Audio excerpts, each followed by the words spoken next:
Bonjour à tous et bienvenue dans votre édition consacrée à l'actualité bretonne. Assiste-t-on au retour de l'écotaxe?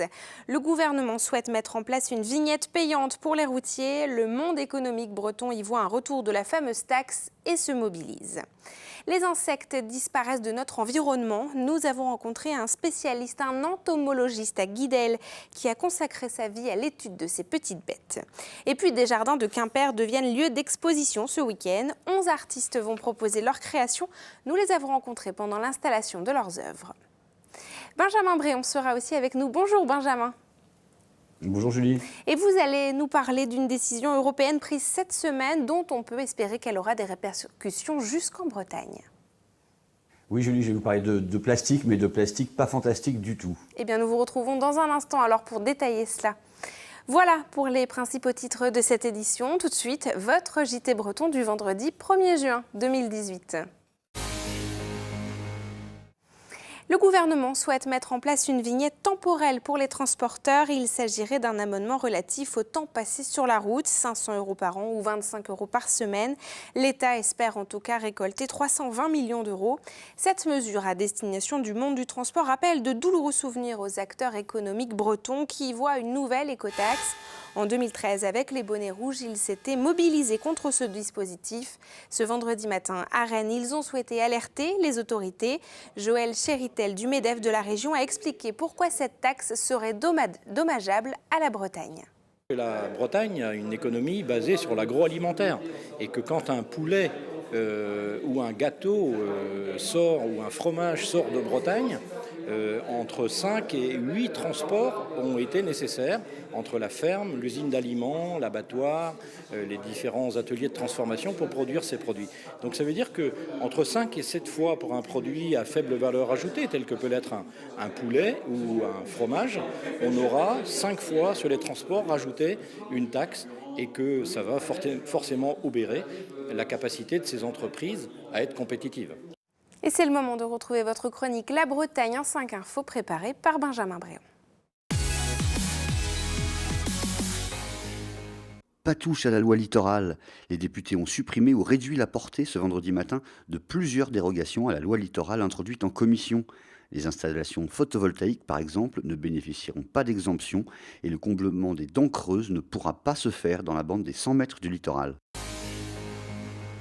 Les familles du Bugalet-Braise jettent l'éponge. Presque 15 ans après le drame qui a coûté la vie à 5 marins au large de l'Angleterre le 15 janvier 2004, les familles des victimes ont annoncé qu'elles se désengageaient de la procédure menée outre-Manche. En cause, une réduction du périmètre de la procédure juridique qui fait que désormais, il n'y a plus grand-chose à en attendre. L'épave qui attend dans le port militaire de Brest depuis 14 ans devrait être détruite prochainement. On lève le pied à l'entrée de Lorient. La ville a obtenu cette semaine, après 2 ans de démarche, l'autorisation de limiter à 70 km/h la circulation sur l'ensemble de la route pénétrante, du village de Kerdual au rond-point de la base. L'axe, fréquenté par 50 000 véhicules chaque jour, est régulièrement le théâtre d'accrochages. La première pierre du futur restaurant du lycée Ernest Renan de Saint-Brieuc a été posée ce vendredi. Le bâtiment de 1400 m², en partie enterré dans la falaise, offrira une vue panoramique sur la vallée du Gouédic. Coût du chantier 4,5 millions d'euros, livraison prévue fin 2019. L'Acropole n'a jamais été aussi proche de la métropole, enfin celle de Brest en tout cas. Le premier vol Brest-Athènes décollera ce samedi, opéré par la compagnie ASL Airlines. Il y en aura un par semaine jusqu'au 6 octobre. Le festival Les Petites Folies va se dérouler ce week-end à Lampol-Plouarzel dans le Finistère. Et parmi les bénévoles aux lumières de ce festival musical, on trouve Ronan Eliès, un régisseur lumière aveugle. Frédéric Lorenzon l'a rencontré, il nous parle de sa spécialité. Comme chaque année depuis 7 ans, Ronan va prendre son poste de bénévole au festival Les Petites Folies à Lampol-Plouarzel. Je vais mettre autour de ton poignet. Ronan a perdu la vue à 11 ans. Quelques bons copains et la passion pour la musique l'ont amené à s'engager comme bénévole dans ce festival qui attire chaque année 7000 festivaliers. Une fois équipé, Ronan peut prendre son poste. Et là, surprise. Je fais les lumières en fait avec l'holoquat, binôme, quoi. Mais en général les 4 couleurs primaires, blanc, rouge, jaune et vert et bleu. Et comme j'ai vu les couleurs, je sais qu'est-ce qu'il faut pour faire les mélanges de couleurs. Donc du coup, je fais à l'aveuglette, au ressenti, quoi. Un aveugle à la lumière, ça a de quoi surprendre. Mais Ronan maîtrise les potards, ces petits boutons qui allument et éteignent les spots sur scène. Bleu, rouge, jaune, et le blanc, c'est le 4e par exemple, ou vice versa, quoi. Il va me montrer. Après, ils vont m'expliquer comment ils ont casé les lumières. Et là, en général, en dessous, j'ai les potards, les flashs pour envoyer du flash, en fait, quoi. Connu par une bonne partie des bénévoles, Ronan allume surtout l'optimisme partout où il passe. Il fly, il donne des programmes, il parle des petites folies matin, midi et soir, c'est juste exceptionnel. Et puis c'est un de nos, vraiment parmi les 300 bénévoles, c'est un de nos fidèles. Il était là au début et puis je pense que dans quelques années, il sera encore là. Ouais. Ah ouais, tant que je pourrais, je serai là, ça c'est clair. Le festival démarre ce vendredi soir. Ronan s'en mettra plein les oreilles et en mettra plein les yeux aux festivaliers. Nous ouvrons maintenant une page consacrée à l'environnement. L'Union européenne souhaite interdire 10 produits fabriqués en plastique à usage unique. Le détail de cette mesure dans le duplex. Alors Benjamin, la Commission européenne s'est penchée cette semaine sur la problématique du plastique. Oui, Julie, vous avez déjà vu ces images. On peut espérer qu'un jour, peut-être, elles appartiendront à l'histoire ancienne. Pour l'instant, le constat est accablant. Chaque 24 heures, ce sont 35 000 tonnes de plastique qui sont jetées dans les océans. Ça fait par exemple, depuis le début de ce JT, à peu près 6 minutes, 150 tonnes qu'on a mis dans la mer. Et où retrouve-t-on ce plastique un jour ou l'autre? Sur les plages. Et ce sont donc ces objets que l'Europe veut interdire. Oui, en commençant par les cotons-tiges, les pailles, les couverts en plastique, etc. Pour une dizaine de ces produits, c'est l'idée d'une interdiction pure et simple qui a été lancée cette semaine avec l'objectif d'y parvenir à partir de 2022. La France, elle, espère mettre en place cette interdiction d'ici 2020, mais on sait que les courants marins ne connaissent pas les frontières. Pour les bouteilles, bien sûr, c'est plus compliqué. Alors l'Europe prévoit que d'ici 2030, tous les emballages plastiques utilisés dans l'Union devront être recyclables. D'ici là, et ça c'est une décision adoptée ce lundi, les États doivent s'engager à ramasser 90% des bouteilles à usage unique. Et on imagine qu'en plus cela ouvre une véritable filière du recyclage ? Bien sûr, alors déjà il faut savoir que ces emballages et ces produits à usage unique coûtent un bras. Selon les chiffres de la Commission, on est entre 70 et 105 milliards d'euros de factures par an. Mais effectivement, il y a évidemment une filière à créer. Et là, la Bretagne a évidemment une carte à jouer, déjà parce que notre région est la championne du recyclage. On parle de 70 kilos à peu près d'emballages collectés par an et par habitant contre moins de 50 au niveau national. Et puis la Bretagne, par sa créativité et son dynamisme, a aussi une carte à jouer. Pour ne citer que deux dont on a parlé récemment. Mégot, par exemple, à Bourg-Blanc, qui fait des cendriers à base de mégots, ou Plastique Odyssée à Concarneau, qui veut transformer le plastique en briques ou en tuiles.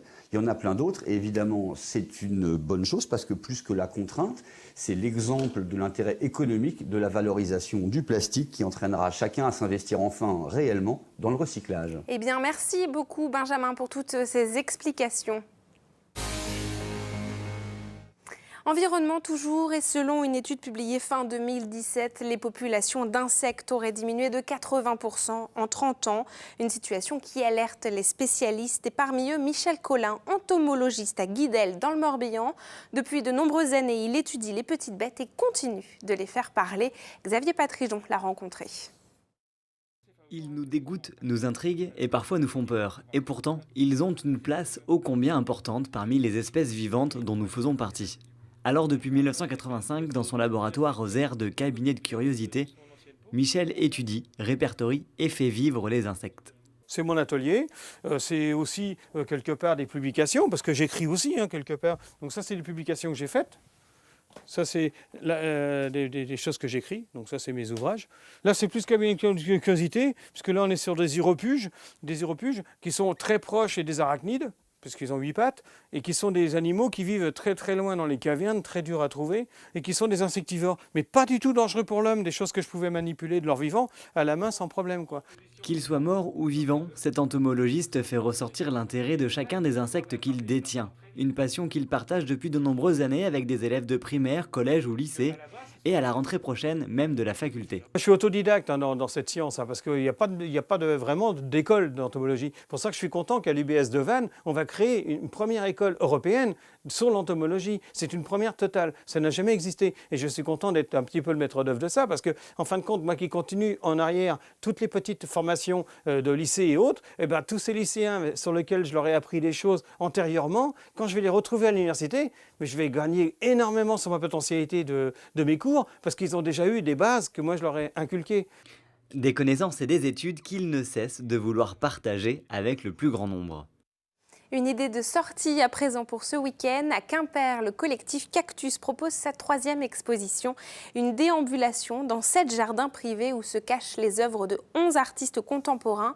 Le collectif Cactus a été créé fin 2016 suite à la fermeture du centre d'art contemporain Le Quartier. Et nous nous sommes rendus dans les jardins pendant l'installation. Visite guidée avec Sophie Lecroisier. Dernière mise en place, derniers ajustements avant le vernissage. Les artistes investissent les jardins de particuliers, ils se l'approprient. Pour composer cette exposition nomade, le collectif Cactus a invité 11 artistes, dont Yann Kersalé, à produire dans 7 lieux. On a investi un espace qui ne nous appartient pas, qu'on ne mesure pas bien et dans lequel on doit se projeter. C'est une façon peut-être de donner à voir quelque chose qui est un peu éphémère ou qui a une fragilité et puis en même temps qui s'impose un peu, quoi. L'art dans les jardins, c'est quelque chose qui nous parle bien. L'art nomade aussi. Le fait d'exposer dans un endroit qui ne soit pas une galerie institutionnelle, c'est quelque chose qui nous plaît pas mal. Pas de droit de présentation pour les artistes, des organisateurs bénévoles pour un événement gratuit. Le collectif Cactus s'efforce de proposer de l'art contemporain accessible à tous, à tout point de vue. Le casting est simple, on n'a pas de vision particulière de ce que doit être l'art. Ce qu'on veut, c'est témoigner sur la présence d'artistes encore vivants par ici, qu'on peut croiser à la boulangerie et qui sont des gens tout à fait comme les autres et qui en tout cas existent. Donc ce qu'on veut, c'est montrer qu'ils existent, montrer qu'ils sont au travail et qu'ils sont en train d'interroger l'époque. Et pour les Quimpérois qui prêtent leur jardin, ils ont le privilège de découvrir les œuvres en avant-première. Ça me fait très très plaisir. Pour moi, c'est vraiment formidable d'accueillir un artiste. Artiste au jardin est une exposition qui promet des surprises artistiques. Ce couple de plasticiens propose par exemple une performance graphique interactive, de la création en temps réel, de quoi stimuler la curiosité. Et c'est ainsi que l'on referme cette édition à découvrir ce soir sur TBO et TB Sud, votre magazine L'Instant T. Aujourd'hui, Pauline reçoit l'artiste Delgado John. Il vient nous présenter ses dernières compositions. Et puis vous découvrirez aussi les coups de cœur de notre libraire. Une émission que vous découvrez à 19h15 et 23h15. Merci à tous de nous avoir suivis.